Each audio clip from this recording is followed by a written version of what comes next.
Welcome back. If you've just joined us, you're watching the news at 10 on Channels Television, coming to you live from Lagos. A reminder of our top stories. About 24 hours after Senate's order, police return mace stolen from Nigeria's upper legislative chamber. PDP insists action by alleged thugs should be treated as treason. Soldiers attacked Benue community, allegedly in retaliation over the killing of their colleague, as police confirmed killing of 3 persons in Guma local government.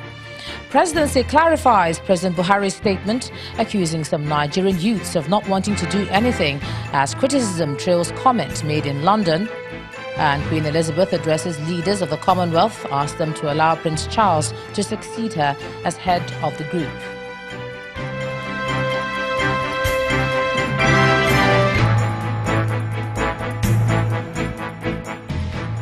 Now, channelstv.com has more information for you, and on youtube.com/channelsweb, you can watch our videos. You can also watch us on your mobile device via your browser, or download the Channels TV app for Android, iOS and Windows devices from their respective stores. Besides giving you access to news updates on the go, the Channels TV and Channels 24 app have an eyewitness feature that you can use to share pictures, videos or news of happenings around you. Just install the app, then tap and swipe to reveal the menu and follow the instructions. The Queen of England is asking Commonwealth leaders meeting in London to allow Prince Charles succeed her as the head of the Commonwealth. The Queen expressed her wish while delivering a speech at the formal opening of the meeting at Buckingham Palace. Our correspondent Ibrahim Adra reports. The Prime Minister... One after the other, leaders attending the biennial meeting were ushered into the ballroom in Buckingham Palace. The President of the Federal Republic of Nigeria. Amongst them, President Muhammadu Buhari. The ballroom is the largest in the palace, opened in 1856. The dignitaries were joined by Her Majesty the Queen, who took leadership of the Commonwealth in 1952. The speeches were remarkably short, beginning with a welcome by the Prince of Wales. Witnessing this great gathering of 71 countries and territories and meeting their athletes in the Games Village was, above all, a moving reminder of the strong and affectionate bonds which we all share.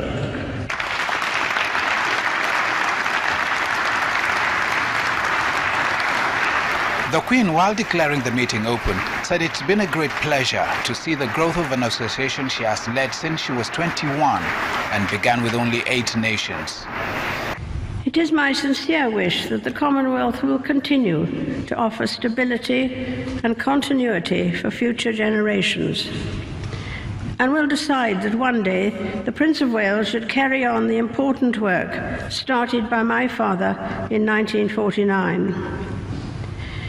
By continuing to treasure and reinvigorate our associations and activities, I believe we will secure a safer, more prosperous and sustainable world for those who follow us. There was a violin performance of Shepherd's Haze done by 7 violinists.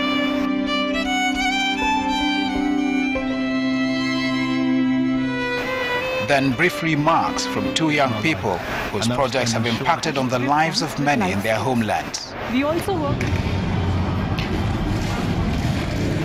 The leaders thereafter entered the meeting, holding at the Lancaster House. The opening ceremony was preceded by a colorful parade to the delight of all present. From London, Ibrahim Adra, Channels Television News. Meanwhile, the presidency has been reacting to the criticism surrounding the president's submissions at the Commonwealth Heads of Government meeting in London. The president's spokesperson, Femi Adesina, says the president has been unfairly misinterpreted by mischief makers who are waiting to twist whatever he says. Mr. Adesina also reacted to the protests outside of the venue of the meeting by protesters bearing Biafran flags and placards demanding referendum. Mr. Adesina was speaking earlier tonight on our political program, Politics Today.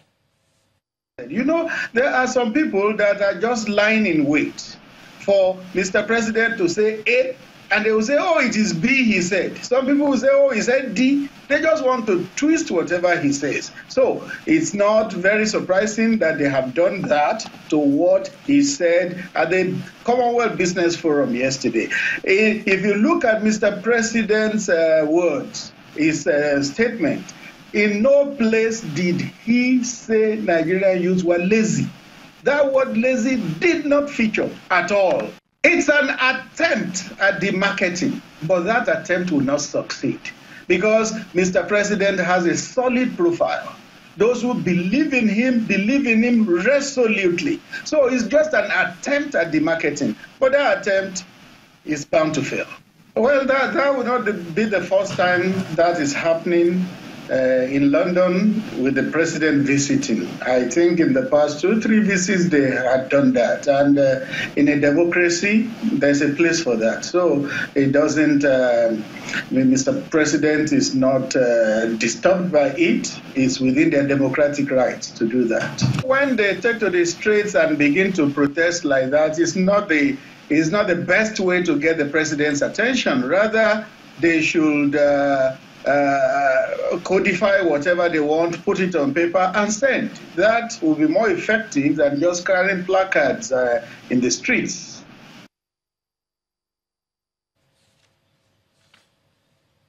Now, armed men alleged to be soldiers have stormed Naka, the administrative headquarters of Gwa West Local Council of Benue State, burning several houses and destroying property worth millions in the process.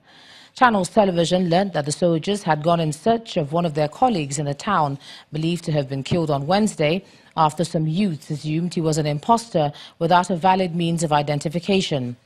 The youths were said to have taken the man to a military camp near Naka, where soldiers in the camp could not also identify him as their colleague. But the story changed today when the alleged soldiers came into the town, which is currently housing thousands of internally displaced persons, saying the uniformed man was their colleague and should be released to them. Failure by the youths to produce the man who is suspected to have been killed was said to have sparked off the mayhem. Meanwhile, the army authorities have confirmed the incident, and a statement from the Assistant Director of Public Relations of the 707 SF Brigade explains that the body of the soldier has been exhumed from a grave, while several arrests have been made to unravel the circumstances surrounding his murder. Meanwhile, in Benue State, it has been confirmed the killing of 3 persons on Wednesday night by suspected herdsmen in a boundary community between Guma Local Council and Makudi, the Benue State capital. The Commissioner of Police, Mr. Fatai Owoshini, told Channels Television that the herdsmen attacked Agasha and killed 3 persons. He says efforts are ongoing to arrest the perpetrators.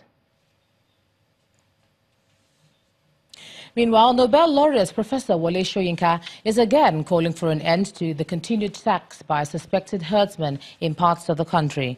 Professor Soyinka says he would consider that there's no government in the country if the president fails to reclaim farmlands and territories belonging to the internally displaced persons in the affected areas. These were his comments at an event to unveil the logo of the 2018 OAU Festival of Food and Identity in Ile-Ife.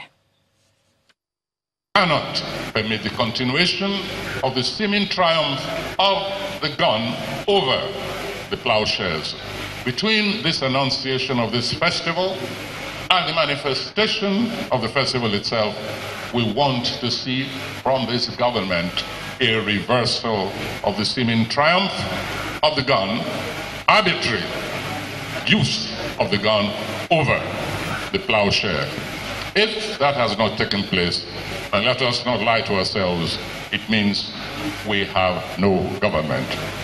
If those who've been displaced, the farmers who've been displaced in their hundreds from various parts of this nation, especially the north, if they have not, those farmers have not been taken back and restored to their productive environment, then it means we have no governance.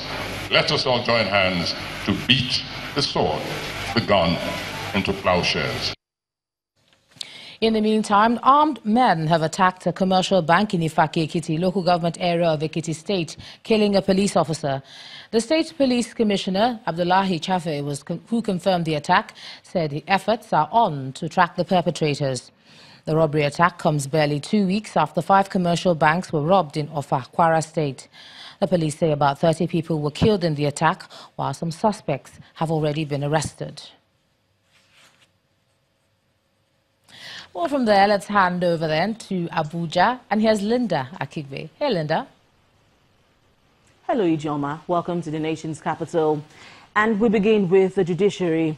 The Court of Appeal in Ado-Ekiti, the Ekiti state capital, has ordered the freezing of the account of the state governor, Ayodele Fayose. The Economic and Financial Crimes Commission had filed an appeal in the court against the judgment of Justice Taiwo of the Federal High Court, Ado-Ekiti Division. The court had set aside an order of a Federal High Court in Lagos, which empowered the EFCC to freeze 2 bank accounts of Governor Fayose. The court had asked the EFCC to immediately lift the freeze order on the 2 accounts belonging to the governor, saying the anti-graft agency did not follow due process. But Governor Fayose has expressed his reservations over the judgment and said he would appeal the judgment at the Supreme Court. And still on legal matters, the Federal High Court sitting in Lagos has struck out a suit filed by the Economic and Financial Crimes Commission, freezing the sum of $5.3 billion domiciled in a commercial bank and linked to the wife of the former president, Patience Jonathan, and 6 others. Justice Mojisola Olaterogun struck out the suit at the instance of the EFCC, who filed an application to discontinue same. Last week, Friday, Justice Olaterogun struck out the Commission's ex parte application for the seizure of certain funds belonging to Mrs. Jonathan, after holding that the issue was already a subject of litigation before 2 other judges.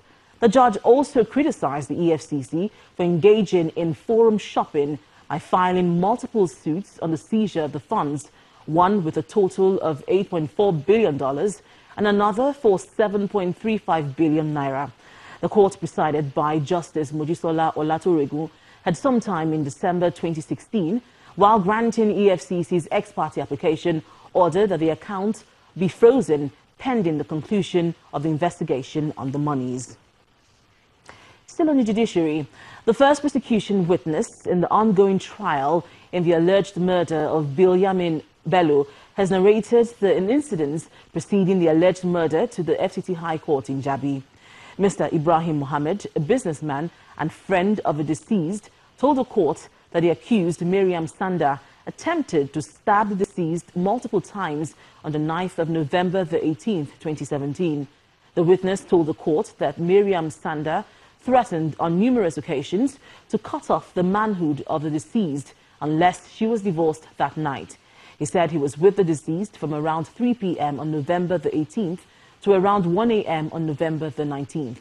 He told the court that Mrs. Sanda came down the second time to call the deceased, and while they were upstairs, he heard their noise before Sadia, the 4th defendant, ran down to call him.